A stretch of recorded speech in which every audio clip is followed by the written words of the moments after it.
Alrighty guys, so it is Saturday morning and I am going to change the gearbox in the van. I've got my spare one out and ready to go.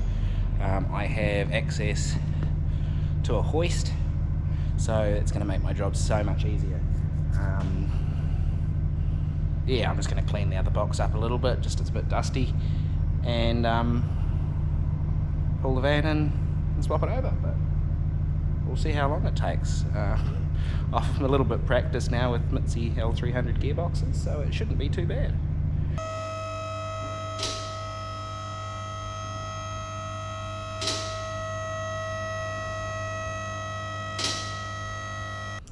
My weapons for today.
Well, I have got the gearbox out. It belongs up in there, and I've got the new one over there ready to slot in. It's taken about an hour and a half at the most with a bit of mucking around just getting this out, so doing well.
Well, I am done. New gearbox is installed and ready to go. All I need to do is fill up the transfer case, put some new fluid in. So just got the speedo cable out because it makes it easier to get to. Fill her up and we're good to go. Oh, humid and gross here today, but I've just got it all done in under 3 hours. 10, 11, yep, 3 hours, gearbox out, swapped and back in, filled up with fluid and ready to go. Now let's hope she works.